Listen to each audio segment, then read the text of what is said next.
Welcome to Centripetal Tarot. Getting right into the elemental earth read. Thank you for liking and subscribing.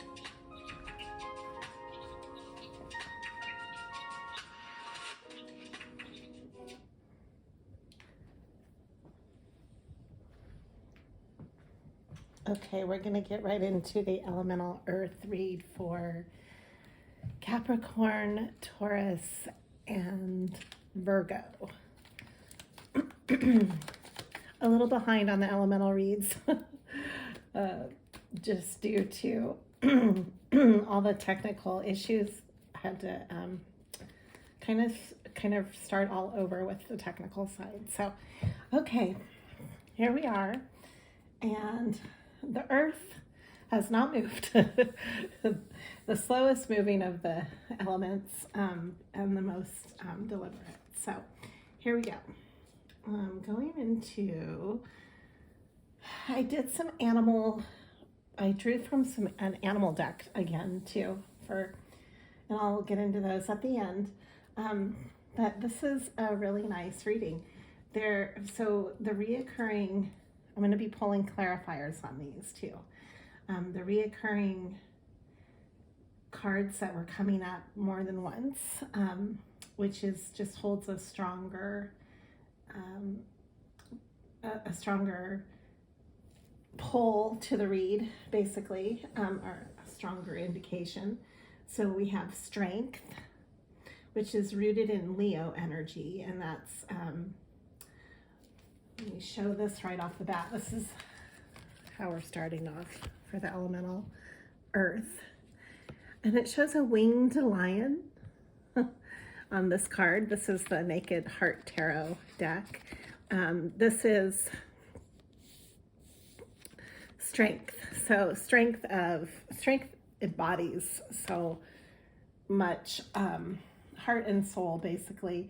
And it's a strength of character that is really pronounced in the energy of this card. So it guides the heart, it guides the inner knowing, and it's a very courageous card, basically, because it's ruled by Leo, so it rules the heart. And then the other one that came up more than once, there were four actually, that I want to go into first before I go into the whole spread.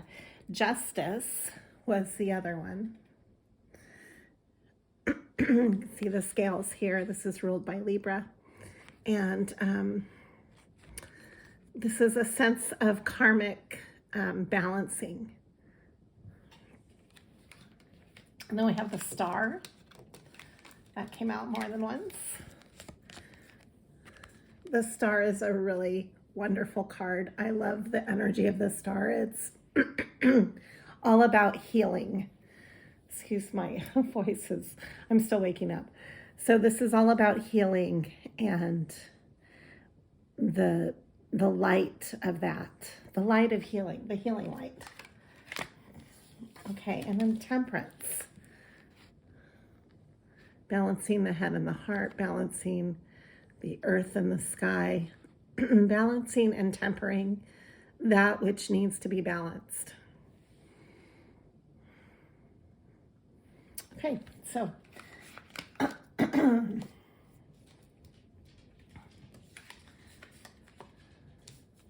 right away we go into the Two of Swords, anchored.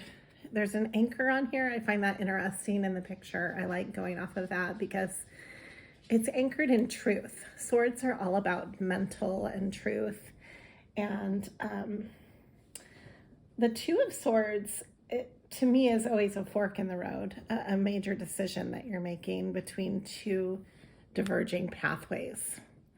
And so, and anchored into this, there's just an element of knowing the truth and what that means for that choice of, it's very similar to the Lover's card, which is also a choice, but it's even more in the headspace.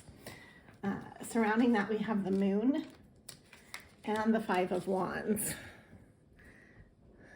which shows a little bit of a secretive energy about competition, maybe some strife, and that fire of that competitive fire, which is then backed up by the sun. So the fire is strong, and the sun is the most positive. I'm trying to get this in the picture. I really love this sun picture. It's a scarab beetle holding up the sun. And the sun does have an element of protection about it. It's the most positive card of all the cards. And the sun illuminates in a very positive way. You know, it's very radiant, obviously, but it also is very supportive.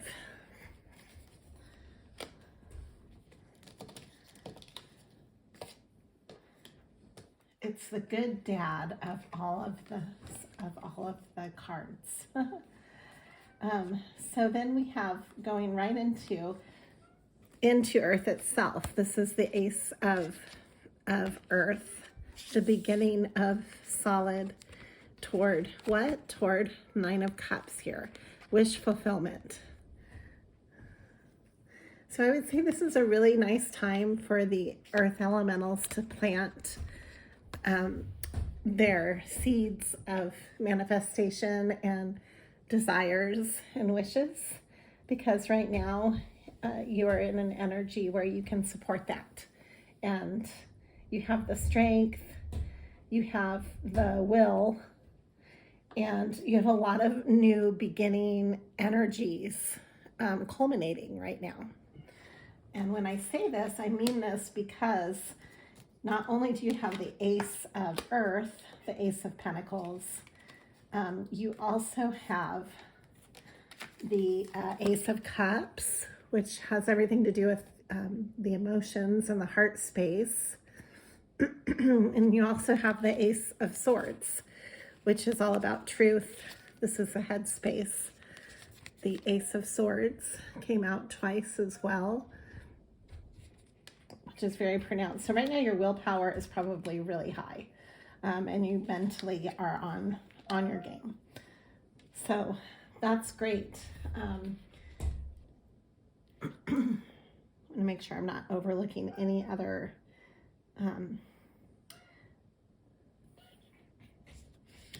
yes. So out of all of the elements, you have 3 of the 4. You have the Cups, the Pentacles, and the Swords. The only one that you didn't have was the Fire, but you have so much fire surrounding you between, albeit one of them is the more competitive side of fire, but then you've got the sun backing that up, and the Strength card is really more of a fire-oriented energy, ruled by Leo and the sun. So you have all the elements here for a really balanced manifestation. It's really exciting. It's a very balanced time for you. I mean, justice is all about that. Okay? So what is predominantly happening here? You've got a whole new chapter starting. This is like a really big chapter. This is the World. This came out twice as well. The World, and backed by the Wheel of Fortune, which is really awesome. So that's almost like a ripple effect of, because we've got the big picture of the world is kind of like destiny, timing of things, a whole new period starting for you. But then the Wheel of Fortune is like a fortunate time starting for you. So it's just like a double ripple effect of a positive new beginning. You have a lot to say. So the Sage with the Eight of Wands. Eight of Wands is all about communication and expressing this. And see how the gazelle is moving. It's quick moving. It's movement itself That's what the Eight of Wands embodies. And then we have the Sage. This is a unique card. Other decks don't have this card. And so I'm still learning about this deck. This is a unique deck. It's the Naked Heart Tarot deck. So it does have a few cards that I'm learning how to translate them into the tarot, from tarot language, basically. So universally, there's not going to be the Sage in other decks. But I have a feeling that it's the same as the High Priestess. And it's that inner knowing, and it's that trusting of the intuitive knowledge given to you that is immediate and there to draw upon. Okay, so trust your inner knowledge. Trust yourself.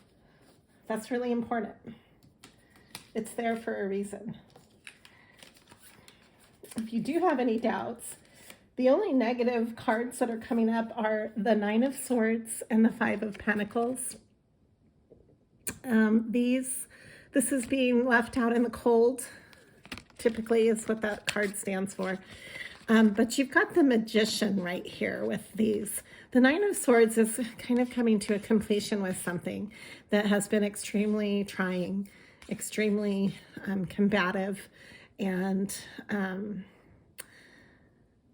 it's almost like the end of a war, like going through a battlefield that you're having a whole new perspective on, because then backed by that, you have the Magician and Temperance, which is a really valuable backing, because it's very much, you're going to have a very wise perspective. So the Magician is able to manifest. It's the ultimate manifestation card, that ability to transform energy into, you see how there's the infinity sign is above here. The Magician is an interesting card. It's kind of like taking things out of thin air and making something out of them. It's an extreme resourcefulness in the spiritual sense. So it's the ability to transform and to utilize the current energy in your life to direct it to your intentional pathway. And where is this leading you? All the way to the Two of Wands. You started with, I find this really interesting, starting with Two of Swords. Swords are a little sharper, a little more direct, and in the headspace, to where were you?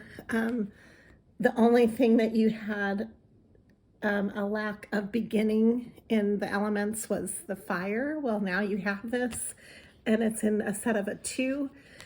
So you have the two, and then the Two of Wands, which is all about passion. So it's almost like you're turning or transforming. This is how I see this through the Magician energy. You're transforming your thoughts, which are anchored and very direct, into your passion. So what was once an anchor that you might have even felt held back by or overly grounded in, let's say, because the anchor keeps you grounded. Lifting up the anchor, you're ready to sail off. Well, here you have the anchor has become a magical crystal ball. So that's kind of cool. Yeah, so your thoughts they always say your thoughts become things. So be careful what you wish for. Be careful what you think, because you are manifesting that. And here is the thoughts turning into passionate, direct energy. These wands are meant to be holding fire. They're like torches to burn illuminated light into what you believe in. They're very powerful. The wands is a very primitive and creative energy.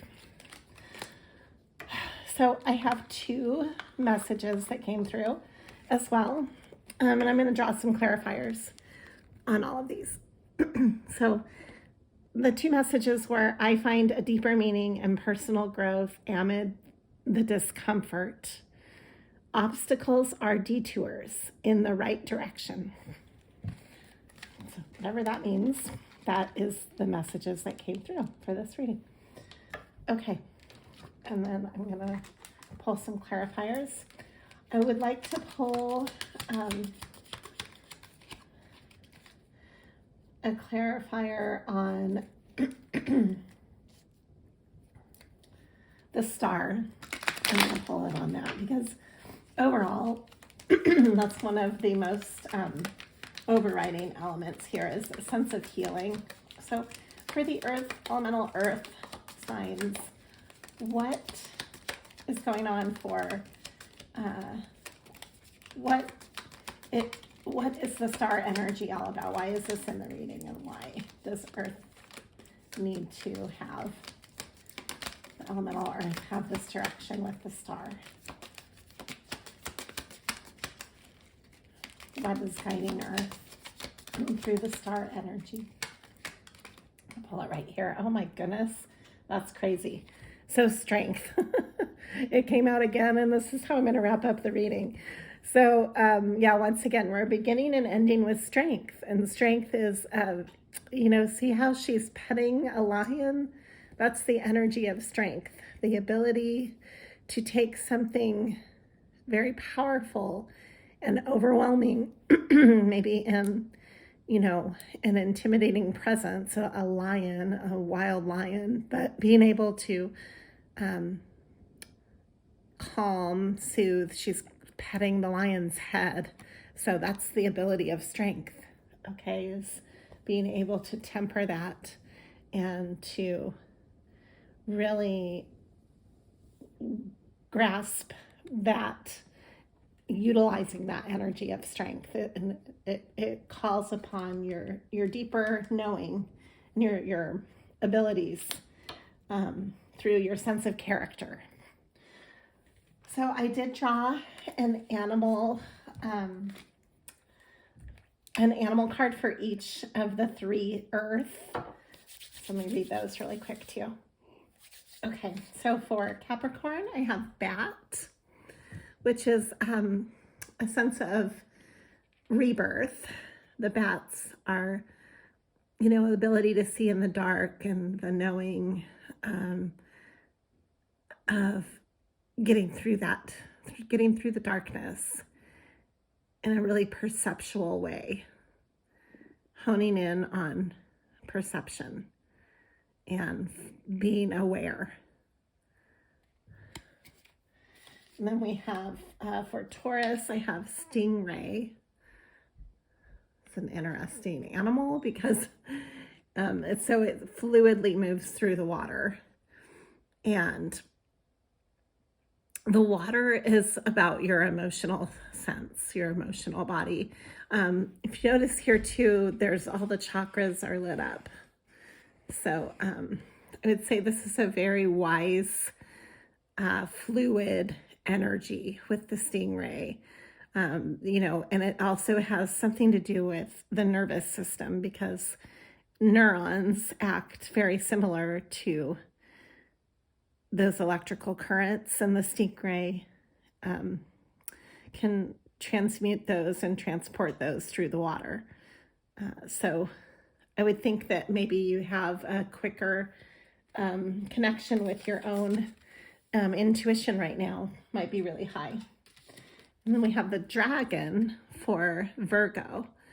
The dragon is a very mystical, magical creature, and its ability to see in the dream realm. And you notice here there's an egg, which I think is really indicative of the third eye. So it's also a highly intuitive. All three of these are very intuitive animals.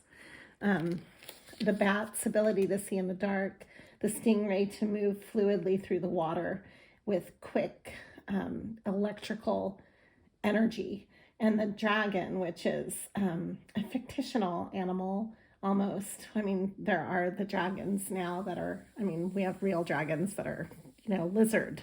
It's the lizard ability. So it's a kind of a cold, perceptual, and Virgo is very removed, has a natural ability to analyze. The Virgo energy does. So anyways, that is what I'm connecting with Virgo, is that pay attention to maybe your ability to analyze your own sense of mysticalness in your life, like your dreams and the chance meetings that you're having, or this synchronicity that you're seeing in your life, could be really poignant right now for you. Okay, so I wish you all the best, and thank you for liking and subscribing Centripetal Tarot.